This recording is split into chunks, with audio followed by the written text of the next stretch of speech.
Force. Understand. चलिए, types of force में देखिए ध्यान से, देखिए सबसे पहली बात हमने पहले भी बताया हुआ था, क्लासिफिकेशन किसी के बेस पर होता है, ठीक है। तो यहाँ पे क्लासिफिकेशन जो किया गया है वो किया गया है तीव्रता के आधार पर, यानी इंटेंसिटी के आधार पर, ठीक है। अब देखिए, on the basis of intensity. Understand. तो इसमें क्या है, पहला जो आपका आ जाता है, ध्यान से देखिएगा, पहला है बिंदु बल या संकेंद्रित बल, ठीक है। मीन्स पॉइंट फोर्स और कंसंट्रेटेड फोर्स, ठीक है। और दूसरा क्या है, दूसरा आपका है एक समान वितरित बल। एक समान वितरित बल में इसको अगर इंग्लिश में कहेंगे तो यूनिफॉर्मली डिस्ट्रीब्यूटेड लोड, ठीक है।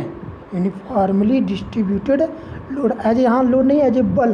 देखिए एक्चुअली में है क्या कि लोड को ही एज ए बल, एज ए एक्सटर्नल मतलब लोड चाहे कहिए, चाहे आप उसको कह सकते हैं, यू कैन से एक्सटर्नल फोर्स, अभी जस्ट मैंने बताया हुआ, ठीक है। चलिए, तो एक समान वितरित बल, ठीक है, यानी इसको हम लोग बोलेंगे पॉइंट फोर्स, ठीक है। और बी क्या है, एक समान वितरित बल यानी यूनिफॉर्मली डिस्ट्रीब्यूटेड लोड। इसको हम लोग शॉर्टकट में हम बोलेंगे UDL,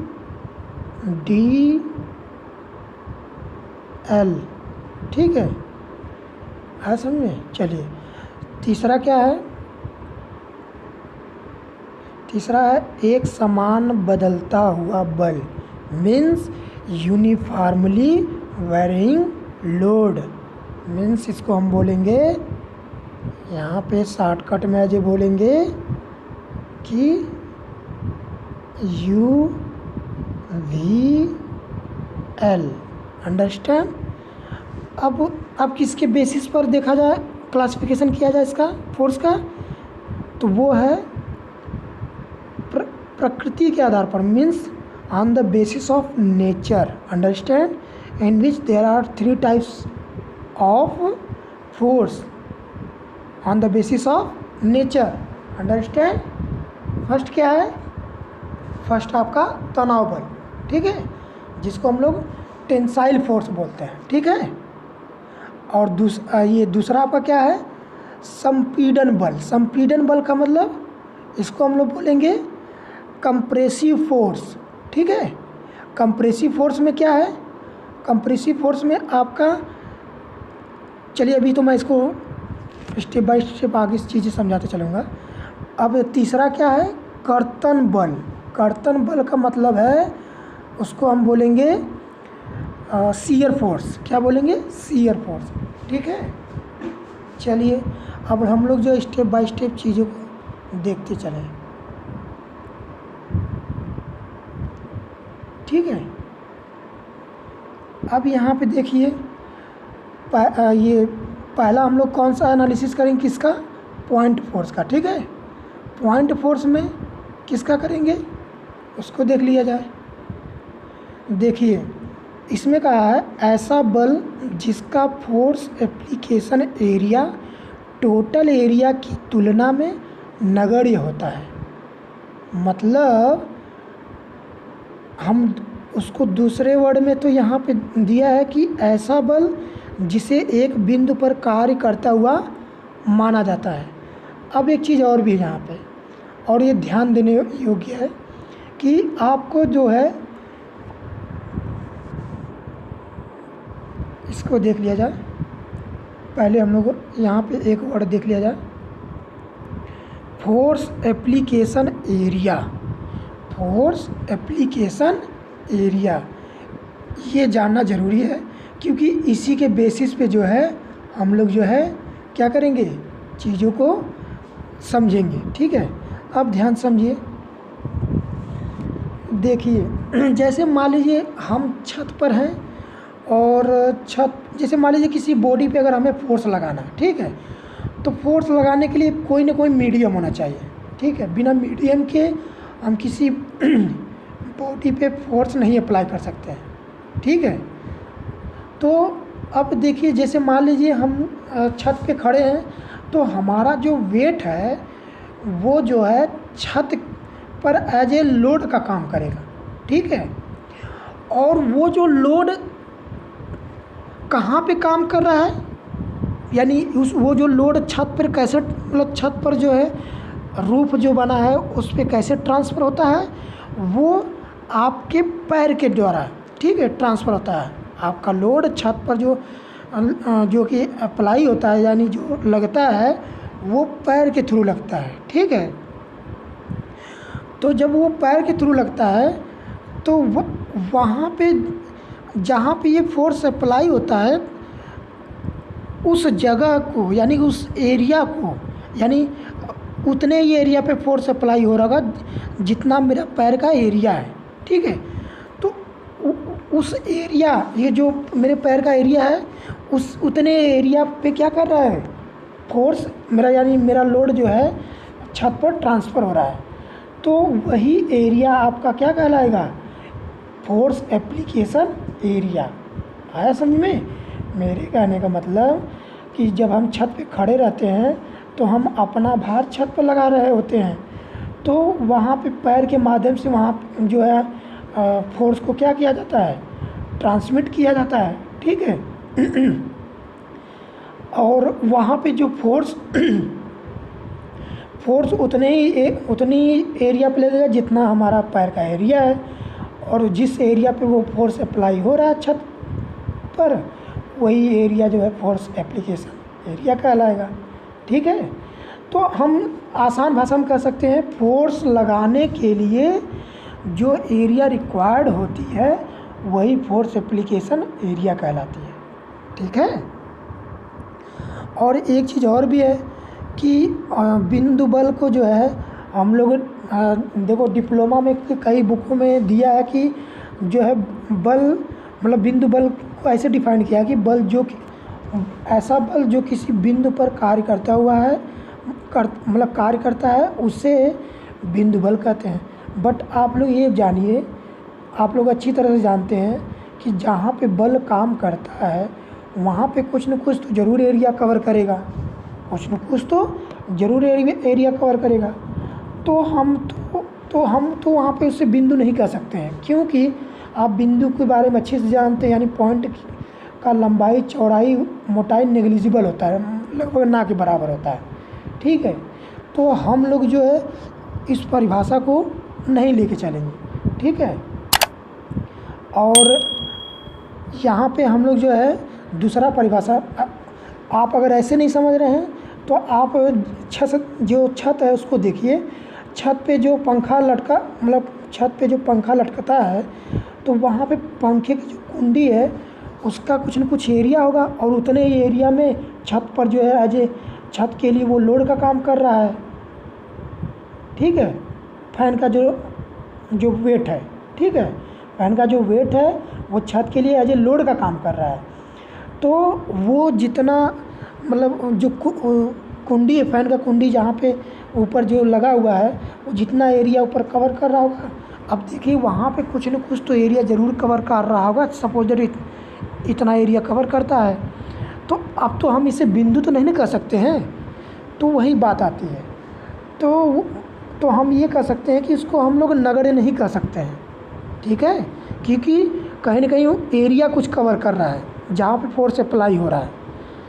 तो हम सबसे आसान जो है कि लैंग्वेज में चीज़ों को एक्सप्लेन करना चाहेंगे कि बिंदु बल जो है ऐसा बल है, बिंदु बल ऐसा बल है जिसका फोर्स एप्लीकेशन एरिया, अभी आपको जस्ट मैंने बताया फोर्स एप्लीकेशन एरिया, ठीक है, जितने एरिया में वह बल काम करता है। तो ऐसा बल जिसका force application area total area के तुलना में नगण्य होता है। अब हम ये कह सकते हैं टोटल एरिया की तुलना में नगण्य होता है, मतलब मेरे कहने का मतलब आपका सपोज दैट ये छत है, ठीक है, और इस छत में इस बीचों बीच या मान लीजिए आपका फ़ैन जो है हैंगिंग कर रहा है, ठीक है, तो इतने एरिया में लोड का काम कर रहा है, एज ए उसका वेट एज ए लोड का काम कर रहा है छत के लिए। तो यहाँ पे क्या हम कहेंगे कि जहाँ पे लोड का काम कर रहा है वो जो एरिया है उसी को, इस एरिया को फोर्स एप्लीकेशन एरिया बोलेंगे। यहाँ पे देखिए लिखा है। तो टोटल यही एरिया टोटल एरिया के तुलना में क्या होगा, नगण्य होगा, यानी ना के बराबर होगा, ठीक है। तो ऐसे ही फोर्स को हम पॉइंट फोर्स कहेंगे, ठीक है।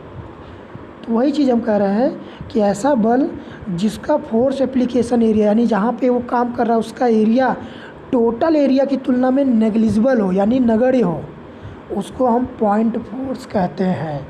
आई hope everything is clear now, ठीक है। और यहाँ पे दूसरा परिभाषा हम कह सकते हैं, मतलब दूसरे डिफिनीशन हम क्या दे सकते हैं, ऐसा बल जो है कि वो क्या करे, मतलब ऐसा बल जिसे एक बिंदु पर कार्य करता हुआ माना जा सके बिंदु बल कहलाता है, ठीक है। यानी माना जा सके, यानी ये नहीं कि बिंदु जो है कि बिंदु पर कार्य करता है, ये नहीं हम कहेंगे, माना जा मतलब बिंदु पर कार्य करता हुआ माना जा सकता है, ठीक है। तो यही चीज़ आपको हम समझाना चाह रहे थे। अब देखिए एक चीज़ और भी है कि जो हम लोग फोर्स अप्लाई करते हैं कहीं कहीं भी, तो वो इंटरनल फोर्स होता है या एक्सटर्नल फोर्स होता है। तो बहुत लोगों के डाउट में होता है कि ये इंटरनल फोर्स होगा, नहीं। इंटरनल फोर्स का मतलब ये जब उसके अंदर से चीज़ें जो कि जनरेट होती हैं फोर्स, अभी जस्ट मैंने बताया हुआ था बॉडी में, तब हम जो है कि उसको इंटरनल फोर्स बोलेंगे। लेकिन हम लोग जो फोर्स कहीं पे अप्लाई जब करते हैं तो उस फोर्स को हम लोग एक्सटर्नल फोर्स बोलते हैं, ठीक है। तो वही कहने का मतलब है। तो हम अब यहाँ पे कुछ इंग्लिश मीडियम वाले भी लड़के हैं तो मैं उसको भी डिफाइन करना चाहूँगा कि जैसे देखिए point force, that force whose force application area is negligible then total area is called as point force. Understand, I hope everything is clear now. या फिर or you can say in other word that force which can be assumed acting at a point is called point force or concentrated force. Understand? अब देखिए यहाँ पे ये आपका beam बना हुआ है, ठीक है। हम लोग एज ए इंजीनियरिंग में जो है कि एक्सटर्नल फोर्स को एज ए हम लोड बोलते हैं, ठीक है। चलिए ये देखिए, थोड़ा फिगर को हम लोग अच्छे से समझ जाए, ये फिगर को ध्यान से देखिए। ये जो बना है ना, ये जो बना है इसको हम बीम कहते हैं, ठीक है। एक्चुअली हम 3D में इसको दिखाना चाहेंगे।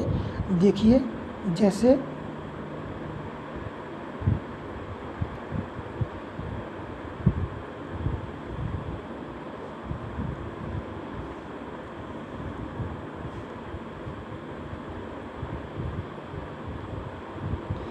ये आपका मैं ये बीम बनाया हूँ, ठीक है। तो हम लोग इंजीनियरिंग में इस बीम को एक लाइन के रूप में दिखाते हैं, ठीक है। यानी ये आपका 3D हो गया। ये क्या है, 3D है। जब हम इसको आगे से देखेंगे, मतलब फ्रंट से देखेंगे, टॉप से देखेंगे तो रेक्टेंगुलर दिखेगा, फ्रंट से देखेंगे तो ये जो है इस तरीके से दिखेगा, ये ऐसे दिखेगा।